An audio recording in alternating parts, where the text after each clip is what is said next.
अहमदुल्ला साहब, आप क्या सोचते हैं इस ट्रंप के आने के बाद क्या कोई बड़ी तब्दीली आने वाली है पाक अमेरिका ताल्लुकात में, इस खित्ते की सियासत में?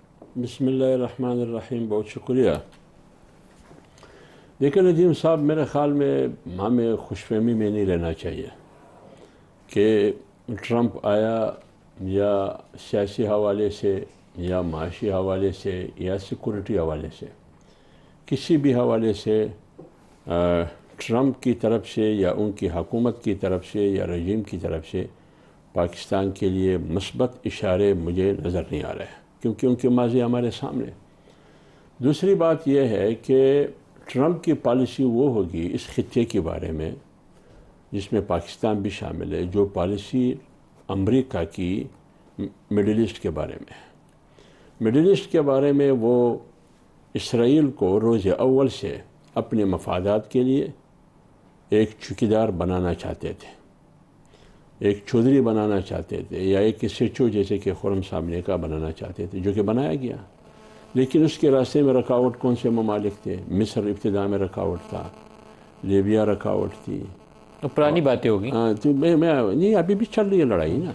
इराक़ है, शाम है, एक ईरान अभी बाकी है। इन सब को तो उन्होंने तहस नहस कर दिया। अब वहाँ का चौधरी इसराइल है, अमेरिकी। फ़लस्तीन के साथ वो क्या कर रहे हैं, गज़ा के साथ वो क्या कर रहे हैं? आपके ख्याल में क्या वो जो कहते हैं कि मैं जंग ख़त्म करूँगा, क्या वो इसराइल और फ़लस्तीन के दरमियान इसराइल जो कुछ कर रहा है, नस्ल कुशी, इंसानियत की, मुसलमानों की, इस सिलसिले में उसकी पॉलिसी में तब्दीली आएगी? नहीं आएगी। आइए पाकिस्तान में ईरान है, इस खित्ते में ईरान है, रूस है, अफ़गानिस्तान है, चीन है, पाकिस्तान है और इंडिया है। आप बताइए, अमेरिका इन तमाम ममालिक में उनकी नज़रें किस पर है? मुस्बत इशारे, सपोर्ट करना, हिमायत करना, वो इंडिया है, वो इंडिया है। उधर इसराइल है, और ये जो उनका नायब सदर जो अभी है, उसकी बीवी मेरा ख्याल ताल्लुक़ इंडिया से, और जेडी वैंस, हाँ, उसका ताल्लुक़ इंडिया से। और दूसरा जो उसका दामाद है ट्रंप का जो दामाद है, उसका नेतन्याहू से ताल्लुक़ है, ख़ुद ट्रंप का भी ताल्लुक़ है। तो इन दोनों को मिला के इस खित्ते का चौधरी वो भारत को बनाना चाहते हैं। वो माशी मैदान में चीन को मजबूत देखना नहीं चाहते, वो ईरान को मजबूत नहीं देखना चाहते, पाकिस्तान को मजबूत नहीं देखना चाहते, वो रूस को इस खित्ते में मजबूत नहीं देखना चाहते। क्या आपके ख्याल में वो कहते हैं मैं जंग ख़त्म करूँगा?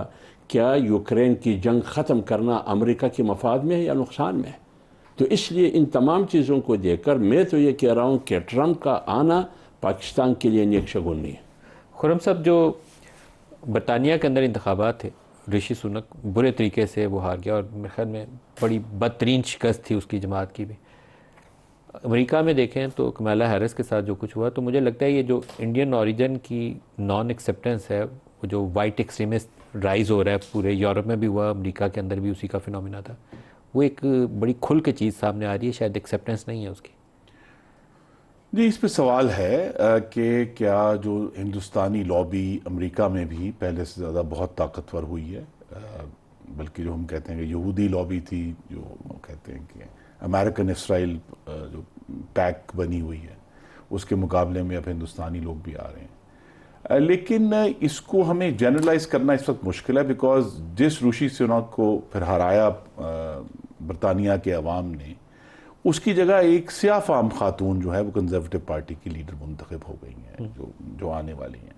तो लिहाजा वो उसको हम इसके नस्ली बुनियाद पर कोई मूवमेंट डेफिनेटली है, बदतरीन शिकस्त थी। और यहाँ जो है इशू ये बना हुआ है कि अमेरिका के अवाम ने एक ऐसे शख्स को सदर मुंतखब किया है जिसका 2 दफ़ा मुआखजा हुआ बतौर सदर, ट्वाइस इम्पीच, अभी भी 2-3 रियासतों में 4 दफ़ा वो इंडाइट हुआ है, यानी बतौर मुजरिम के तौर पे उसके ऊपर केसेस हुए हैं।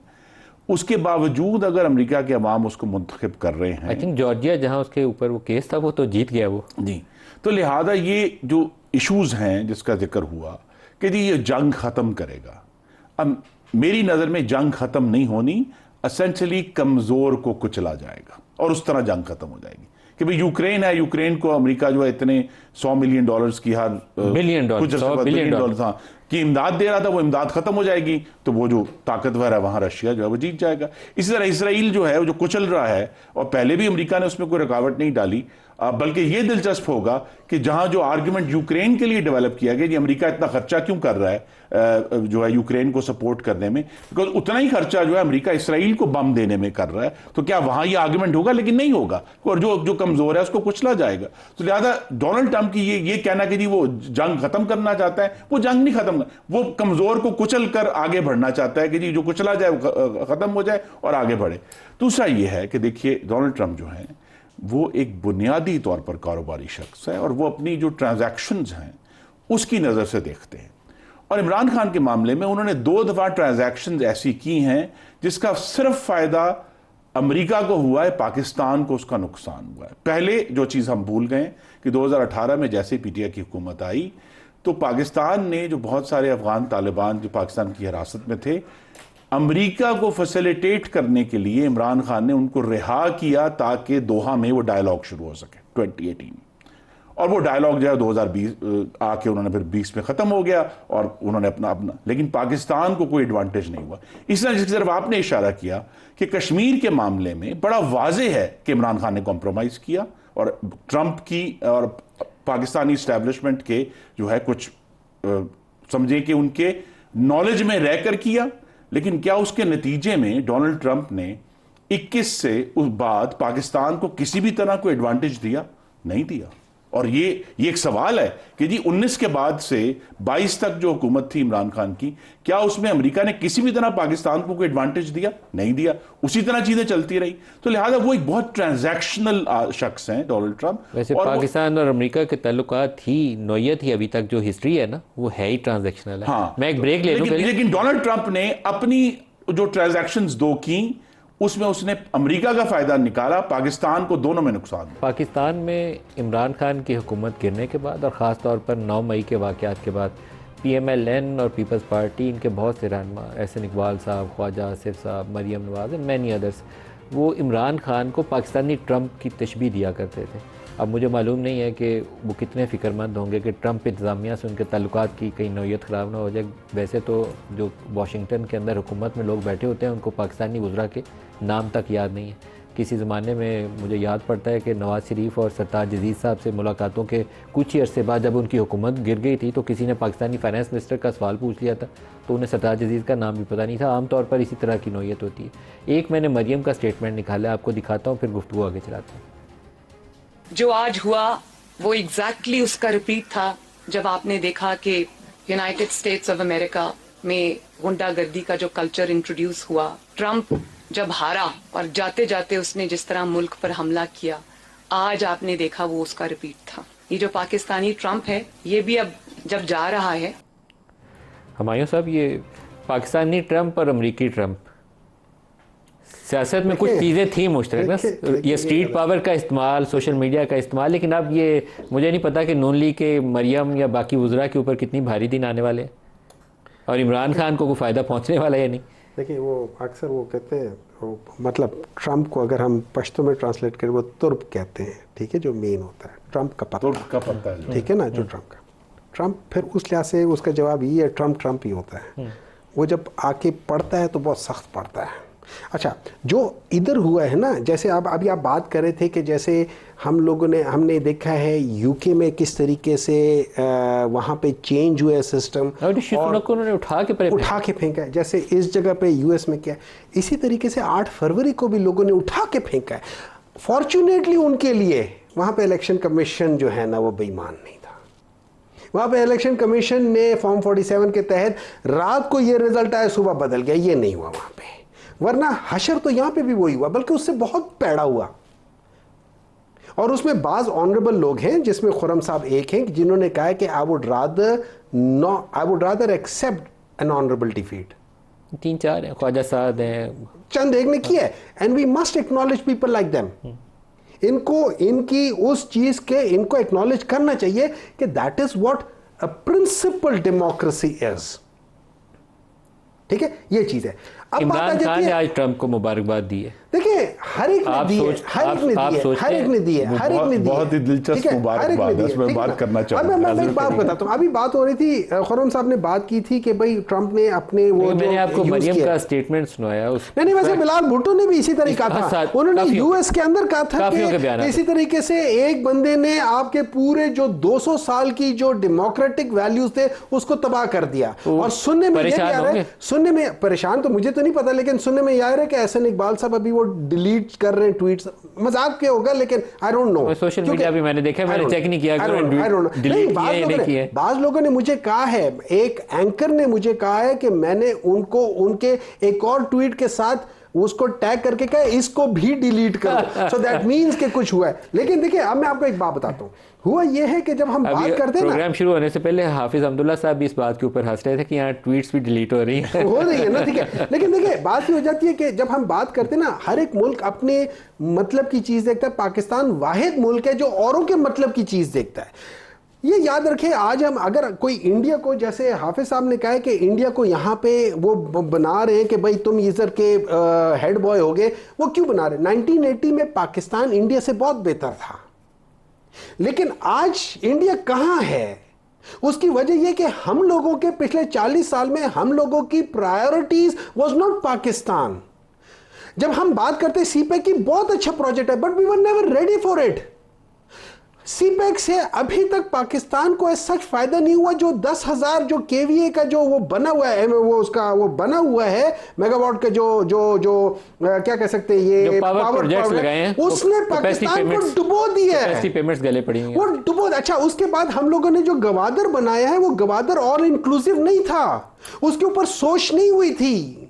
जब हम जल्दी में प्रोजेक्ट्स कर रहे होते हैं ना, जब उसमें सोच नहीं होती, जैसे हम लोग बिल पास करते हैं बगैर उस पर डिबेट के। हमायूं साहब, इसके अंदर खामी चाइना की या सीपेक की नहीं है, हमारी है कि हमने प्रायोरिटी सही मुतयन नहीं की। मैंने क्या कहा, मैं यही कह रहा हूं, इसमें wrong priorities. Sir wrong priorities नहीं है, रॉन्ग इंटेंशंस हैं। रॉन्ग इंटेंशंस ये है लाहौर के अंदर $1.5 अरब की हमने ऑरेंज ट्रेन लगा दी। $1.5 अरब की ऑरेंज ट्रेन आपको पता है हमने लाहौर में डाली है। एग्जैक्टली, अपना खर्चा भी पूरा नहीं कर सकते, नहीं कर सकते। वो इस वक्त वो दूसरी पीआईए है, वो पीआईए जो 1980 में हर 6 मिनट में दुनिया में कहीं उतरती थी। उसको हमारी को छोड़ दे, 2018 से पहले देख लो उसका क्या हशर हुआ था। देखिए बात ये हो जाती है, हमने उसके अंदर अपने पॉलिटिकल भर्तियां की थी, आपकी सिफारिश, हम लोगों ने इस मुल्क को डुबोने में। और let me be little bit more specific, 2 parties ने इस मुल्क को डुबोया है। अभी तो सारों ने हिस्सा डाला हुआ, दिल खोल के। नहीं, हमने गलतियां की, मैं मानता हूं, मैं उसका इतराफ भी करता हूं, लेकिन I am talking about before 2018, हमारे आने से पहले की बात कर। 18 से 22 तक, 18 के बाद आपने जो हमारे आते हुए काले घड़े में धकेल दिया ना, ये तो आप नहीं कह सकते, अपनी जिम्मेदारी से आप फरार हासिल नहीं कर सकते। 1 साल हम लोगों ने जो अपने फैसले किए, हमारी वजह से जीडीपी सारा डिप किया, मानता हूं। अगले साल 3 पॉइंट किया, तीसरे साल 5.97, चौथे साल 6.2। हाफिज अब्दुल्ला साहब, ये 3 साल हो गए, ये 3 साल हो गए, ये 2 से ऊपर नहीं आ रहे। जीडीपी ग्रोथ पे डिबेट हाफिज अब्दुल्ला साहब, जो चीन है इस इलाके के अंदर वो बड़ी पावर है और अमेरिका इस वक्त उसका बड़ा हरीफ है, और चाइना के मुकाबले में इंडिया को बिल्डअप करना ये अमेरिका की अवलीन तरजीह है। आने वाले दिन क्या रुख इख्तियार करेंगे, इस खित्ते के अंदर क्या असरअंदाज होंगी वो पॉलिसीज जो ट्रंप अमेरिका में करेंगे? इन्होंने प्रोटेक्शनिज्म का जिक्र किया, वो चाइना के ऊपर ज़्यादा लागू होना है, हमारे लिए उसके क्या असरात होंगे? देखिए नजीम भाई, मैंने आपको पहले भी कहा, ये खित्ता जिस खित्ते में ईरान है, चीन है, पाकिस्तान है, इंडिया है, अफ़गानिस्तान है, रूस में भी उसको शामिल कर दें, ये खित्ता अमेरिका के लिए चीन की वजह से, ईरान की वजह से, पाकिस्तान की वजह से इस खित्ते को मुस्तहकम, पुरअमन, पुरसुकून नहीं देखना चाहते, स्टेबल नहीं होगा। हाँ बिल्कुल। मैं एक बात करता हूँ, जो खुर्रम भाई ने जो बात की कि तालिबान और अमेरिका के मुज़ाकरात, तालिबान और अमेरिका के मुज़ाकरात 2015 में शुरू हुए। आपको याद है, मरी में उसकी बैठक थी 2015 में, नशिस्त हुई, उससे 24-48 घंटे के बाद फिर ये अफवाह हुआ कि मुल्ला उमर आखुंद इस दुनिया में नहीं है, फिर वो मुज़ाकरात तातुल के शिकार हुए। तो लिहाजा ये मुज़ाकरात पीटीआई की हुकूमत में नहीं, ये 2015 में शुरू थी। मुल्ला उमर की खबर रिलीज करवाई गई थी उस प्रोसेस को, वो तो एक अलग डिबेट है कि वो कब उसकी फौतगी इंतकाल, खबर लीक करवा के तो उस प्रोसेस को तोड़ा गया था। अब आइए, जब चाइना की मईशत आसमान से बातें कर रही है और अमेरिका इस माशी तरक्की को उनके लिए नाकाबिल बर्दाश्त है, और पाकिस्तान चाइना के साथ है, ज़ाहिरी तौर पर जो आप देखिए बिलखुसूस CPA को आप बुनियाद दरमियान में रख के, तो आप मुझे बताइए अगर माशी रास्ता अमेरिका चीन का रोकना चाहते हैं तो फिर पाकिस्तान कहाँ खड़ा रहेगा? वो तो आएगा ना उसमें। दूसरी बात यह है, पाकिस्तान निशाने पे होगा, निशाने भी बिल्कुल है। दूसरी बात यह है कि पाकिस्तान और ईरान के दरमियान, एक मिसाल आप ले लें, ईरान पाकिस्तान गैस पाइपलाइन, उन्होंने अपने इलाके का काम तो उन्होंने पूरा किया, ईरान ने गैस पाइपलाइन बिछाया है, हम नहीं कर सकते हैं। सर इसमें वैसे माजरत के साथ हमारे आसिफ अली जरदारी साहब ने पाकिस्तान के साथ बहुत मोहब्बत की हुई है। ये अपनी प्रेसिडेंसी जब उनकी ख़त्म हो रही थी, ईरान से एग्रीमेंट कर गए हुए हैं, ये सोचे बगैर क्या आप में हिम्मत है अमेरिकी सैंक्शंस के होते हुए इस प्रोजेक्ट को आगे चलाने की या नहीं है? नजीम भाई, हम क्या करते हैं, बड़ी शॉर्ट साइटेड अप्रोच है हमारी। हम सियासत भी ज़रूरत की बुनियाद पर करते हैं और मुल्क की ज़रूरत को नहीं देखते हैं, न कौम की ज़रूरत को, न जोग्राफिया की ज़रूरत को, अपने मुल्क की जोग्राफिया की, अपनी सियासी ज़रूरतों को देखकर हम फैसले करते हैं। और यही ज़रूरत अमेरिका हमें समझते हैं कि पाकिस्तान को ज़रूरत की बुनियाद पर साथ रखना, जब ज़रूरत पूरा हो जाए पर उनको टिश्यू पेपर की तरफ फेंकना।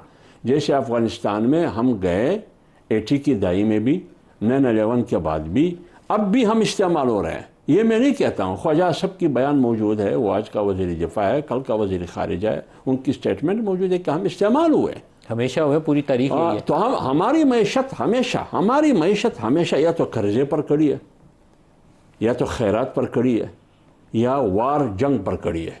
इन 3 काम के अलावा हमने और क्या काम किया है? हमें बताइए, हमारी तिजारत, हमारी ट्रेड, हमारी मईशत कहाँ खड़ी है और ये क्यों खड़ी है?